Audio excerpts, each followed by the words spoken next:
পদত্যাগ করলেন নাহিদ ইসলাম। দেখুন, এই নাহিদকে নিয়ে আমি আলাদা করে ভিডিও বানাবো তা আমি এর আগে কখনো ভাবিনি, কিন্তু আজকে আমার মনে এমন কিছু প্রশ্ন উকি দিয়েছে যে প্রশ্নগুলো হয়তো সাধারণ মানুষেরও প্রশ্ন। আজকে দিনের শেষে শেষ 6 মাসে ভারতকে সব থেকে বেশি হুমকি বা হুঁশিয়ারি দিয়ে যিনি ক্ষমতা কার্যত উপভোগ করেছেন, তার মধ্যে অন্যতম কিন্তু নাম এই নাহিদ ইসলাম। যখন বাংলাদেশে এই অন্তর্বর্তীকালীন সরকার গঠিত হয়েছিল, ঠিক সেদিন থেকে আজকে অবধি নাহিদ এই সরকারের হয়ে কোন দায়িত্ব পালন করেছে, সেটাই কিন্তু আজকে দিনের শেষে সব থেকে বড় প্রশ্ন। কিন্তু যদি আপনারা আরো তলিয়ে ভাবেন, দেখবেন দিনের পর দিন ভারতকে হুমকি দিয়ে কার্যত বাংলাদেশকে বিপাকে ফেলেছেন এই ধরনের উপদেষ্টা এবং ছাত্রনেতা। শুনলাম তিনি নাকি নতুন দলে যোগদান করবেন। এখানেও তো একাধিক প্রশ্ন আসতেই পারে। এই ছাত্ররা কিন্তু আন্দোলন করেছিল বাংলাদেশের কোটাকে এস্টাবলিশমেন্ট করার জন্য, অর্থাৎ এই যে কোটা সিস্টেমের অবনমনের জন্য।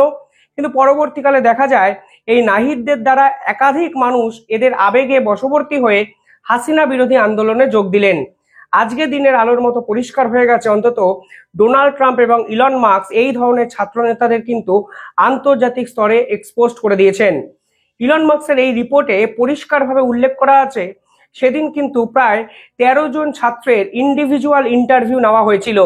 এবং আপনারা হয়তো বুঝতেই পারছেন, 13 জনের তালিকা যদি কখনো ইলন মাস্কের পক্ষ থেকে প্রকাশ করা হয়, তাহলে কিন্তু পরিষ্কারভাবে এই ধরনের ছাত্র নেতাদের নাম কিন্তু সকলের আগে আসবে। অর্থাৎ কোটা আন্দোলনকে সামনে রেখে তৈরি হওয়া একটা আন্দোলন আদতে যে শেখ হাসিনার বিরুদ্ধে বৃহত্তর ষড়যন্ত্র ছিল, তা কিন্তু আজকে দিনের আলোর মতো পরিষ্কার। এবং এই নাহিদরা ছিল এই আন্দোলনের অন্যতম মুখ, যারা পরবর্তীকালে মোহাম্মদ ইউনেসকে সামনে বসিয়ে নিজেদের স্বার্থ চরিতার্থ করে। এই নাহিদ ইসলাম প্রথমে ডম্বুর বাঁধ যখন মানে খুলে দেওয়ার ফলে একটা বন্যার পরিস্থিতি সৃষ্টি হলো, তখন একটি মন্তব্য করেছিলেন। তিনি কি বলেছিলেন এই সময়? তিনি বলেছিলেন, আমরা দেখতে পাচ্ছি উজানের পানি বাংলাদেশে ধেয়ে এসে বন্যা পরিস্থিতি তৈরি করেছে। কোনো ধরনের আগাম সতর্কবার্তা ও প্রস্তুতি নেওয়ার সুযোগ না দিয়ে যেভাবে বাঁধ খুলে দেওয়া হয়েছে, তা ভারতের অমানবিকতার পরিচয় দিয়েছে এবং বাংলাদেশের সাথে অসহযোগিতা করেছে ভারত। একদম কোট আনকোট নাহিদ এই কথাটা কিন্তু তখন বলেন।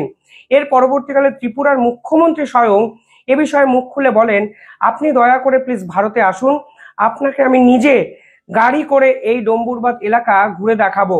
তখন বুঝবেন যে ভারতবর্ষ নিজে স্বেচ্ছায় সেই বাঁধ কিন্তু খুলে দেয়নি।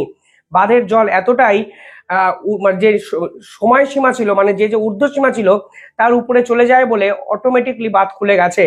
ফলে দিনের পর দিন ভারত বিরোধিতাকে অস্ত্র করে বাংলাদেশের রাজনীতির মুখ হয়ে উঠেছিলেন কিন্তু এই নাহিদ ইসলাম। এখন তিনি সরকার থেকে পদত্যাগ করেছেন, কারণ কি? কারণ তিনিও বুঝেছেন এই অন্তর্বর্তীকালীন সরকারের ভ্যালিডিটি শেষ।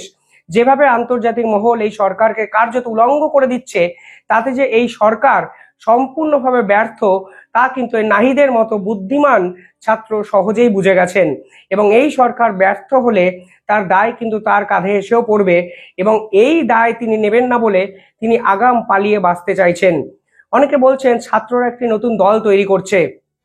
আজকে সেনাপ্রধান বাংলাদেশের বুঝিয়ে দিয়েছে এই বছরের ডিসেম্বরের মধ্যে নির্বাচন করতে হবে। অর্থাৎ সেই দলের মুখ্য চরিত্র হিসাবে নাহিদ ইসলাম থাকবেন সামনের সারিতে।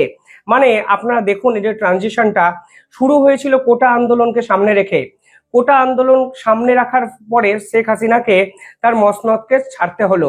পরবর্তীকালে মোহাম্মদ ইউনেসকে তিনি সামনে নিয়ে এলেন। মোহাম্মদ ইউনেসের মন্ত্রিসভার অন্যতম গুরুত্বপূর্ণ সদস্য হলেন এই নাহিদ। এখন আবার মোহাম্মদ ইউনেস যখন থাকবেন না মসনদে, তখন আবার একটা নতুন দল, এবং আবার একটা নতুন দল যারা কিনা নির্বাচনে সরাসরি প্রতিদ্বন্দ্বিতা করবে, সেই দলের মুখ হয়ে উঠছেন এই নাহিদ ইসলাম। ফলে এদের আসল লক্ষ্যটা কি জানেন? এরা বাংলাদেশের ভালোর জন্য কিন্তু রাজনীতিতে আসতে চাইছেন সেটা নয়। এরা আসলে ক্ষমতার লোভটা এদের মাথায় কিন্তু বসে গেছে, এবং ক্ষমতাকে এরা এত কাছ থেকে দেখেছে, যার ফলে এই ক্ষমতার লোভ এবং মোহ এবং মায়া এখন তারা ছাড়তে পাচ্ছেন না। কখনো ক্ষমতার জন্য ভারত বিরোধিতা করা, কখনো ক্ষমতার জন্য নরেন্দ্র মোদীর বিরুদ্ধে স্লোগান দেওয়া, কখনো ক্ষমতার জন্য তারা মোহাম্মদ ইউনেসের পদলেহন করা, এখন আবার ঠিক ক্ষমতার জন্যই মাঝ রাস্তায় মোহাম্মদ ইউনেসকে ছেড়ে গিয়ে নতুন দলে যোগ দিলেন। কিন্তু নতুন দলে যোগ দেওয়ার পরেও তারা এই অন্তর্বর্তীকালীন সরকারের বিরোধিতা করতে পারবেন তো? নাকি সেই পুরনো কাসন্দি ফ্যাসিস্ট সরকার, আওয়ামী লীগ সরকার, শেখ হাসিনার বিরুদ্ধে তিনি কিন্তু ময়দানে নামবেন? এই প্রশ্ন কিন্তু থেকে যায়। পাশাপাশি এই নাহিদ ইসলাম সব থেকে বেশি প্রশ্নবিদ্ধ হয়েছিল শেষ 6 মাসে, কখন জানেন? যখন আহত যারা হয়েছিলেন এই জুলাই বিপ্লব সোকল্ড, তাই সেই আহত ছাত্ররা তাকেই ঘিরে ধরে বলে, আপনারা আমাদের দেখি আন্দোলনে জয়লাভ করেছেন, আজকে আমাদের পাশে আপনারা নেই কেন? আপনারা চিকিৎসার ব্যবস্থা করছেন না, আমাদেরকে টাকা দিচ্ছেন না, আমরা কি করব এবার? ফলে নাহিদদের আসল পরিচয় কিন্তু মানে গত 2 মাস থেকে আস্তে আস্তে আস্তে আস্তে মানুষের সামনে খুলতে শুরু করে দেয়। এখন আরো দিনের আলোর মতো স্পষ্ট হয়ে গেল তাদের কাছে আসলে বাংলাদেশের উন্নতি নয়, নতুন বাংলাদেশ গড়ার স্বপ্ন নয়, সোনার বাংলা গড়ার ডাক মানে সবটাই যে সত্যি সেটা নয়। দিনের শেষে আসলে হলো নিজেদের ক্ষমতা টিকিয়ে রাখার লড়াই। কিছুদিন আগে নাহিদের একটা কোট আমি দেখছিলাম, তিনি বলেছিলেন জুলাই আগস্টের গণহত্যা নিয়ে ভারত এখনো চুপ। পরবর্তীকালে এই নাহিদি আবার বলেন হাসিনার আওয়ামী লীগের সঙ্গে সম্পর্ক ঘনিষ্ঠ করেছে ভারত, বাংলাদেশের জনগণের সঙ্গে তাদের সম্পর্ক কিন্তু ঘনিষ্ঠ নয়। আমরা ভারতের সঙ্গে বন্ধুত্বপূর্ণ সম্পর্ক রাখতে চাই যদি ভারতবর্ষ নিজেদের বিদেশ নীতি বদলে ফেলে। এবার নাহিদের সমস্যা হলো নাহিদ একটা ছাত্র, কি নিয়ে পড়াশোনা করেছেন, কি তার ব্যাকগ্রাউন্ড, সে বিষয়ে বিস্তারিত এই ভিডিও আলোচনা করেও কোনো লাভ নেই। কারণ এই ছাত্ররা যে কথাবার্তাগুলো বলেন তাতে পেটে শিক্ষাগত যোগ্যতা কত আছে সে বিষয়ে কিন্তু প্রশ্নচিহ্ন থেকেই যায়। হঠাৎ করে তিনি ভারতের বিদেশ নীতি বদলানোর জন্য একটা হুঁশিয়ারি দিয়েই দিলেন। তিনি বললেন বাংলাদেশের জন্য ভারতের যেন কোনো দায়বদ্ধতাই নেই, অথচ দিনের পর দিন বাংলাদেশ, বর্তমানের বাংলাদেশ কিন্তু এখনো চাল ডাল গম দুধ মুসুরির ডাল একাধিক পণ্যদ্রব্য কিন্তু বাংলাদেশ ভারতের থেকে এখন কিন্তু আমদানি করছে, না হলে দেশ কিন্তু কার্যত উঠেই যেত। অর্থাৎ শেখ হাসিনাকে সামনে রেখে ভারতের বিপক্ষে কথা বললে তিনি যে ক্ষমতায় থাকবেন এই অভিসন্ধি কিন্তু নাহিদরাই বাংলাদেশের রাজনৈতিক ময়দানে নিয়ে আসে, এবং ভারত বিরোধিতাই কিন্তু ক্রমে ক্রমে বাংলাদেশের রাজনীতির প্রধান উপজীব্য হয়ে গেছে। অন্তত নাহিদ ইসলামের রাজনৈতিক চরিত্র সেটাকেই কিন্তু এস্টাবলিশ করে। এই নাহিদ আবার বলেছিলেন হাসিনা যদি ভারত থেকে রাজনীতি করার চেষ্টা করে তাহলে আমরা ছেড়ে দেব না, এবং এর দায় কিন্তু ভারতেরও হবে। তিনি পরিষ্কারভাবে বলেন বাংলাদেশের মানুষের দীর্ঘদিন ধরে ভারতের বিরুদ্ধে একটা ক্ষোভ রয়েছে, কারণ বাংলাদেশের যে ফ্যাসিস্ট সরকার ছিল ভারত তাকে নাকি নিঃস্বার্থভাবে সমর্থন জানিয়েছিল। দেখুন, বাংলাদেশের মানুষের ক্ষোভ থাকতেই পারে, আমারও পৃথিবীর অনেক দেশের অনেক মানুষের উপর ক্ষোভ আছে। আমি যখন ক্ষোভ দেখাচ্ছি তখন সেই দেশের জিনিস বয়কট আমরা করি। ভারতবর্ষ তো বাংলাদেশের প্রতি কোনো র্যাডিক্যাল মুভ করেনি, কঠোর আচরণ করেনি। তাহলে বাংলাদেশের যে সকল মানুষের ভারতের উপর ক্ষোভ আছে তারা কেন ভারতের পণ্য বয়কট করছে না? তারা কেন দুধ ডাল চাল এগুলোকে দূরে সরিয়ে রেখে বলছে না যতদিন না সরকার নিজেদের দেশে এগুলো আমদানি করবে ততদিন আমরা খাবো না? কেন ভারতের এই সকল বিদ্যুৎকে তারা ব্যবহার করছে?